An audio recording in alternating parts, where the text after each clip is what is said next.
علی سجدنا مولانا ملجانا مأوانا وبارک وسلم صلو علیہ صلاۃ و سلام علیک یا رسول اللہ صلاۃ و سلام علیک یا نبی اللہ یا حبیب اللہ صلی اللہ تعالی علیہ وسلم۔ حال بدتر سے بھی بدتر ہو تو بہتر کر دیں، خاک کے ذروں کو وہ چاہیں تو جوہر کر دیں، ان کو ہر شے پہ تصرف ملا ان کے رب سے، وہ اگر چاہیں تو قطرے کو سمندر کر دیں۔ جب غلاموں کے غلاموں کو ملی یہ قدرت، ایک کوزے میں مکمل انا ساغر کر دیں۔ میں گدا ان کا ہوں جن کو ہے قدرت حاصل، میں گدا ان کا ہوں جن کو ہے قدرت حاصل، اپنے سائل کو مقدر کا سکندر کر دیں۔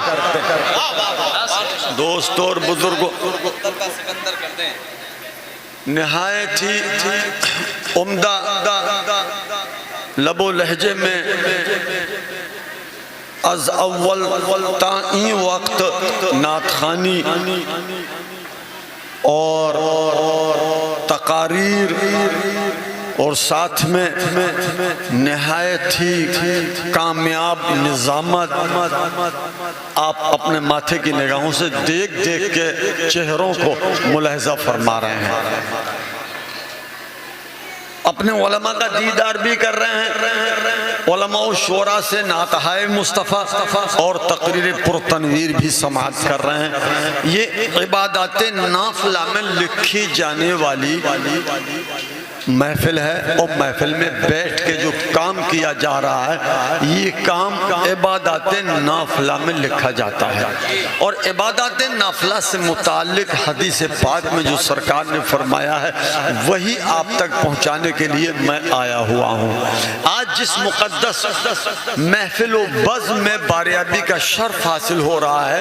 40ویں کی فاتحہ کے حوالے سے اہل خانہ نے یہ پروگرام منعقد کیا ہے، جس میں متعدد علماء و شعراء آپ کی سرزمین پہ ورود پرمسعود فرما چکے ہیں، جیسے ملک ہند کی ایک عظیم ترین شخصیت یعنی شعر و سخن کے شہنشاہ جناب محترم الحاج محمد عثمان رضا ہارونی تشریف فرما ہیں۔ ان کے لب و لہجے کی میں بہت زیادہ تعریف کروں تو وہ ایسے سمجھئے جو سورج کو چراغ دکھانے کے مترادف ہوگا۔ آپ سب جانتے ہیں میں بے وجہ تعریف کرتے کرتے ٹائم ختم کر دوں تو ٹھیک نہیں رہے گا، وقت میں اتنی گنجائش نہیں ہے۔ بہرحال جتنے حضرات یہاں تشریف رکھتے ہیں اپنے آپ میں سب کامیاب ہیں، جو ذرہ جس جگہ ہے وہیں آفتاب ہے، ہر ایک کی حیثیت کو اللہ تعالیٰ نے ان کے لائق عطا فرمایا ہے، اور اپنی اپنی جگہ سب کامیاب شخصیات یہاں جلوہ بار ہیں۔ میں تھوڑی دیر خدمت بابرکت میں رہ کے عرض و معروض کرتا ہوں، اس شان کے ساتھ اپنی بات کو آگے بڑھاؤں کہ زندگی پر یہ طریقہ کار ہونا چاہیے، ہر گھڑی ذکر شہ ابرار ہونا چاہیے۔ نام لیا وہ آ بھی گئے ماشاءاللہ، جبکہ ممبر پہ اتنی جگہ بھی نہیں۔ نعرہ تکبیر، نعرہ رسالت، شاعر اسلام عثمان رضا ہارونی صاحب قبلہ، نعرہ تکبیر، سبحان اللہ ماشاءاللہ۔ یہ خوشیوں پر خوشیاں حاصل ہونے اور کرنے کی گھڑیاں ہیں۔ آپ دیکھ رہے ہیں ممبر نور پر باقاعدہ لہجہ نزول اجلال فرما چکا ہے، اب آپ سماعت فرمانے کے لیے تیار رہیں گے۔ میں عرض کرتا ہوں اس شان کے ساتھ اپنی بات کو آپ کے روبرو حاضر کروں اور پہنچاؤں کہ زندگی پر یہ طریقہ کار ہونا چاہیے، ہر گھڑی ذکر شہ ابرار ہونا چاہیے، موت ہو، شادی ہو، رنج ہو، غم ہو یا کوئی خوشی، کوئی بھی موقع ہو ذکر یار ہونا چاہیے۔ موت آتی ہے تو آئے، حشر اٹھتا ہے اٹھے، میرا مقصد ہے تیرا دیدار ہونا چاہیے۔ یا رسول اللہ میرا مقصد ہے تیرا دیدار ہونا چاہیے، اور تو مسلمان ہے تو جبر و ظلم سے ڈرتا ہے کیوں، سامنے اصحاب کا کردار ہونا چاہیے۔ آپ قیصر وارسی سے جب بھی فرصت میں ملیں نعت سننے کے لیے تیار ہونا چاہیے۔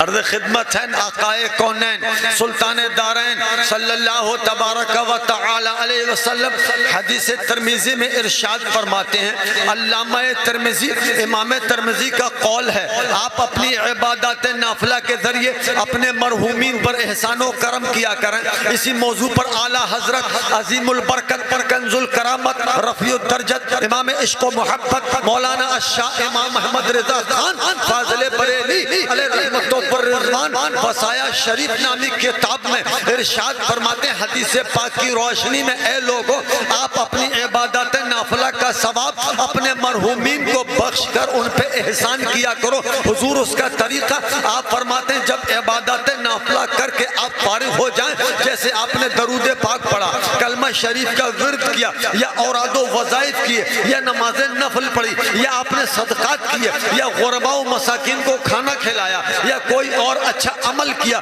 یہ سارے عبادات نافلہ میں لکھے جانے والے کام ہیں۔ جب آپ ان کاموں کو کر لیا کریں تو اللہ کی بارگاہ میں دست سوال دراز کیا کریں، مولا ابھی ابھی ہم نے جو عمل کیا اس کو تو اپنی رحمت سے اپنی بارگاہ میں شرف قبولیت عطا فرما، اور بعد ہوئی ثواب کو میرے مرحوم فلاں فلاں فلاں فلاں کی ارواح کو عطا فرما۔ اعلیٰ حضرت وصایا شریف میں فرماتے ہیں، جو آپ ہاتھ اٹھائے ہوتے ہو ان ہاتھوں کو سمیٹنے نہیں پاتے ہو، آپ اپنی بات ختم نہیں کر پاتے ہو، اس سے پہلے رب قدیر اپنے فرشتوں کو حاضر فرماتا ہے، اے فرشتوں سنو سنو، میرا بندہ مجھ سے امید کرم لگائے ہے اور مجھ سے امیدیں وابستہ کیے ہیں، اور اپنی ساری کمائی اپنے مرحومین کو بخش رہا ہے، اتنا مہربان ہے، اپنی ساری کمائیاں اپنے مرحومین کو دینے کو راضی ہے، اور اس میں میری رضا چاہ رہا ہے اور مجھ سے سوال کر رہا ہے، تو یہ میرے شایان شان نہیں ہے کہ میں اپنے بندے کا کیا محنت کا کام و ثواب اس کا دوسرے کو دے دوں، بلکہ ایسا کرو فرشتوں، جتنا اس کا یہ کام ہے، جیسے اس نے سبحان اللہ کہا، اس نے میرے محبوب پہ درود پڑھا، اس نے الحمدللہ کہا، اس نے اللہ اکبر کیا، اس نے علماء حقہ کا دیدار کیا، اس نے حجاج کو دیکھا، اس نے نمازیوں کو دیکھا، اس نے اچھے لوگوں کو دیکھا، اس نے نیک کام کیا، اس نے درود پاک پڑھا، نبی کا ذکر سنا، اظہار خوشی کیا، کبھی سبحان اللہ، کبھی الحمدللہ، کبھی نعرہ تکبیر و رسالت بولا، اور اپنے علماء کا دیدار بھی کرتا رہا اور سماعت کرتا رہا گفتار، اور پھر یہ جو بھی عمل ہے اس کا، اس عمل کا ثواب یہ اپنے مرحوم کو بخش رہا ہے۔ لہذا اے میرے فرشتوں، تم اتنا کام کرو، میری جنت جاؤ۔ فرشتوں ایک نورانی برات لو، جنت سے سونے کی برات لو، اور سونے کا مندیل و رومال لو، اتنا سارا ثواب لو، جنت کے مغزیات لو، جنت کے فروٹس لو، جنت کے مرغن کھانے لو، جنت کے لبا بہترین جوڑے لو، جنت کا مخملی بستر لو، جنت کا مخملی کمبل لو، اتنا سارا سامان لو، اور دشت میں سجاؤ، اوپر سے سونے کا مندیل رکھو، اور جا کے فلاں قبرستان میں حاضر ہو کے کہو، اے گہری قبر والے اٹھ، لے تیرے ورثہ نے، رشتہ داروں نے، تیرے بچوں نے، عزیز و اقارب نے، تیرے اماموں نے، مولویوں نے، سب نے مل کر اپنی طرف سے اللہ کی بارگاہ سے تیرے لیے جنت کا یہ ساز و سامان بھی۔ واہ واہ واہ واہ، سبحان اللہ سبحان اللہ، نعرہ تکبیر، نعرہ رسالت، نعرہ غوثیت، سبحان اللہ سبحان اللہ۔ حضرت علامہ عبد المصطفیٰ اعظمی علیہ رحمت و رضوان اپنی تصنیف کبیر میں ارشاد فرماتے ہیں، ایک بزرگ قبرستان سے گزرنا چاہتے تھے، ایک جیسے قبرستان کے برابر سے گزر ہوا، اچانک کشف و کرامت کی نظر سے انہوں نے قبرستان میں دیکھا تو انہیں لگا اس قبر پہ عذاب ہو رہا ہے، اور چند قبروں پہ کافی زیادہ والا عذاب ہو رہا ہے۔ وہ فرماتے ہیں میں قبرستان کے قریب گیا، علامہ بیان فرماتے ہیں اوپر سے نقل کرتے ہوئے کسی بڑے معتبر مقدس محدث کی وہ پوری طرح سے ترجمانی فرماتے ہیں کہ علامہ کا کہنا ہے وہ جب قبرستان سے گزرے بزرگوار، انہوں نے کشف و کرامت کی نظر سے دیکھا اس قبر پہ زیادہ عذاب ہو رہا ہے، بقیہ قبروں پہ ہلکا عذاب ہو رہا ہے، کچھ لوگ قبروں میں خوش و خرم ہیں، وہ اپنے گھر سے کچھ اچھا انعام و اکرام لے کے آئے ہیں، اللہ کو خوش کر کے آئے ہیں، رسول اللہ کو خوش کر کے آئے ہیں، لہذا کچھ لوگ گناہوں کی بنیاد پر، بدعملی کی بنیاد پر، بے رہروی کی بنیاد پر قبر کی سختیوں اور عذابوں میں مبتلا ہیں۔ علامہ کہتے ہیں کہ وہ بزرگ کشف و کرامت کی نظر سے قبرستان میں دیکھ کے ایک قبر کے سرہانے آئے اور اس جانب کھڑے ہو گئے کہ مردے سے میرا آمنا سامنا ہو جائے، جدھر کو مردے کا چہرہ ہوتا ہے ادھر وہ آگے کھڑے ہو گئے، اس کے چہرے اس کی قبر پر نظر ڈالی اور ایک بار اعوذ باللہ بسم اللہ پڑھ کے قل هو اللہ احد پوری سورت پڑھی، اللہ کی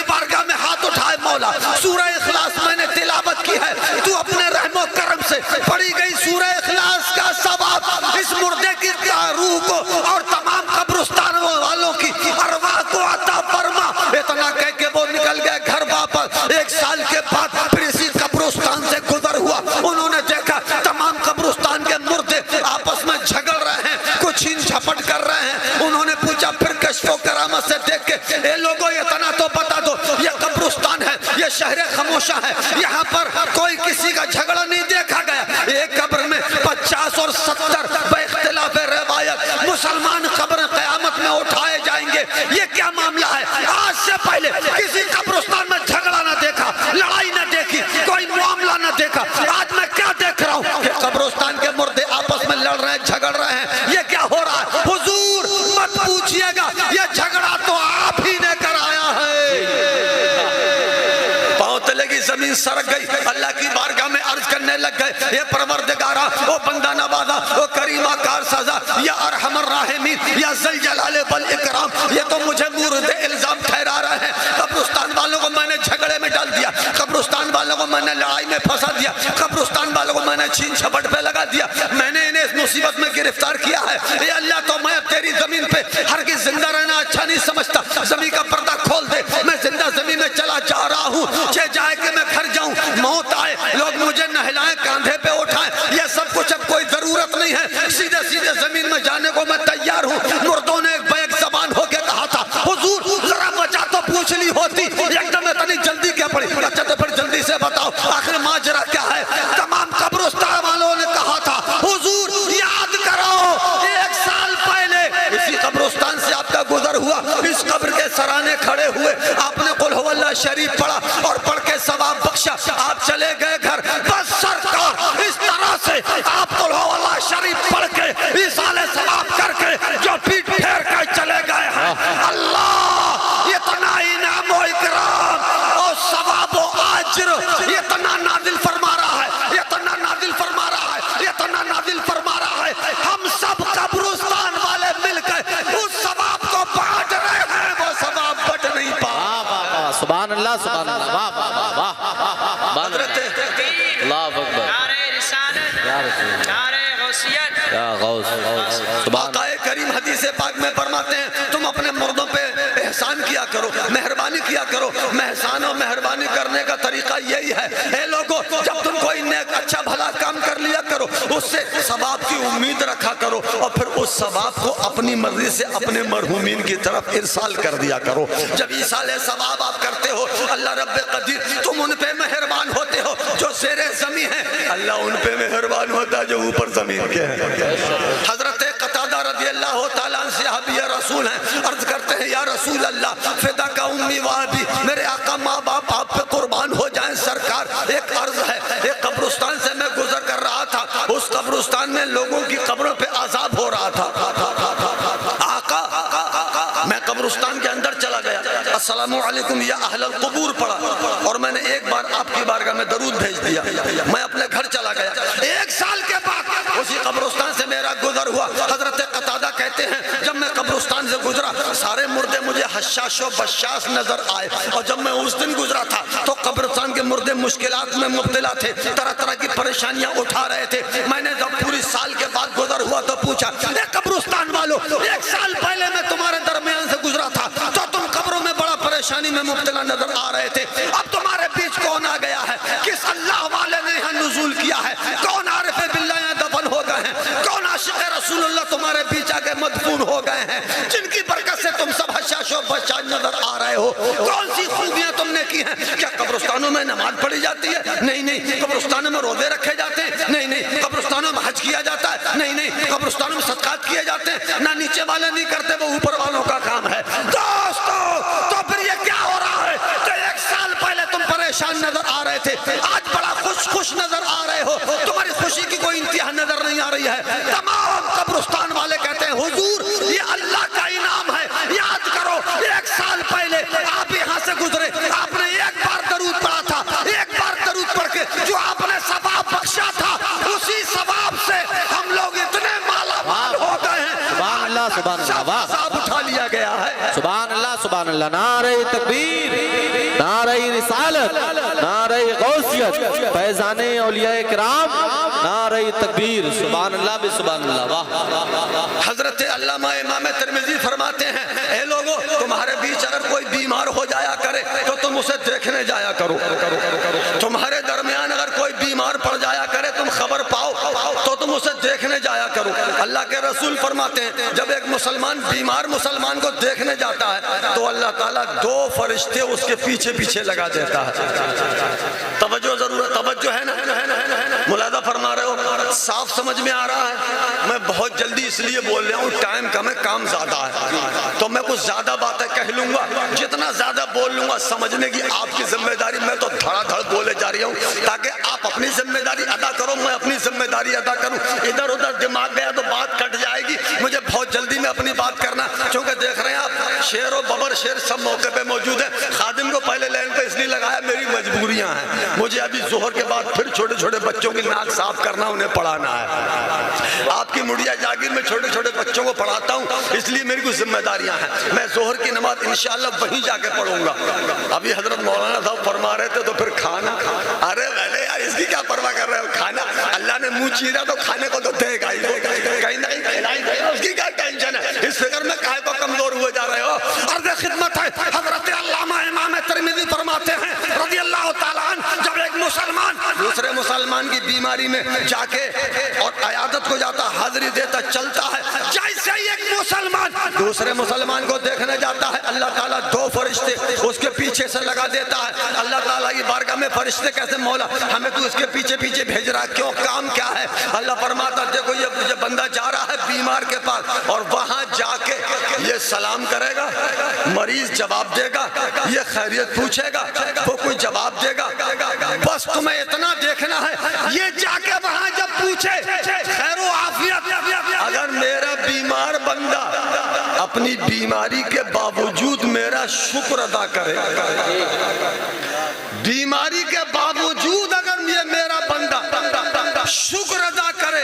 تو میں تمہیں اس لیے بھیج رہا ہوں فرشتوں، دیکھے رہنا، سنتے رہنا،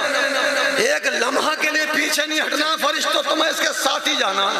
یہ سلام کرے وہ جواب دے، تم لکھ لینا، یہ قریب پہنچے وہ بولے، تم لکھ لینا، یہ خیریت پوچھے وہ اللہ کا شکر ادا کرے، تم لکھ لینا سارا کام۔ جب یہ کام خیر و عافیت کا ہو جائے تو فرشتوں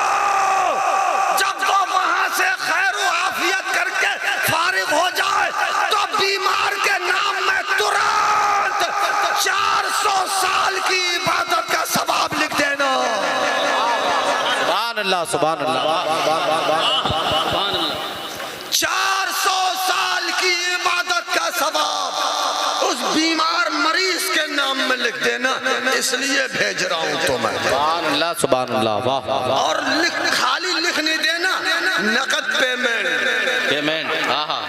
یہ سیمی کھڑا کی فیکٹری نہیں ہے، اس سال ڈالو اگلے سال ملے گا، نقد پیمنٹ، ابھی پڑھو ابھی حصہ لو، جانے سے پہلے ادھر سب کچھ کیا، سلام علیکم خیریت خیر صلی اللہ، ادھر پیمنٹ نقد لکھو، 400 سال کی عبادت کا ثواب۔ سبحان اللہ، سبحان اللہ، واہ۔ مریض کے لیے لکھ دیا گیا 400 سال کی عبادت کا ثواب، اور جو گیا تھا پیچھے پیچھے جس کے ہمیں بھیجا گیا اس کے بارے میں کیا حکم ہے؟ اللہ فرماتا ہے اسے 2 ثواب دیا جائے گا۔ سبحان اللہ، سبحان اللہ، واہ۔ کیا کیا اللہ فرماتا ہے اے نبی پاک علیہ السلام آپ اپنے امتیوں کو غلاموں کو بتا دو، جب ایک بیمار مسلمان دوسرے اچھے مسلمان کی آمد ہوتی ہے اور آپس میں خیر و عافیت کرتے ہیں، اور اگر یہ اچھا انسان یہ جا کر کے جب بیمار سے خیر و عافیت اور عیادت کرتا اور ان سے دل جمعی کی باتیں کرتا ہے، آپ کا ڈاکٹر بہت اچھا ہے، آپ کی دوا بہت عمدہ ہے، آپ کے بچے بہت اچھے ہیں، قریب آپ غسل صحت فرمانے والے ہیں، کل سے آپ کی طبیعت بہت اچھی لگ رہی ہے، الحمدللہ آپ کے حالات اچھے ہوتے جا رہے ہیں، دم بدم آپ ٹھیک ہو رہے ہو، ان قریب انشاءاللہ آپ ٹھیک ہو جائیں گے، صحت یاب ہو جائیں گے۔ اللہ سے دعا ہے پروردگار آپ کو جلد شفا عطا فرما دے۔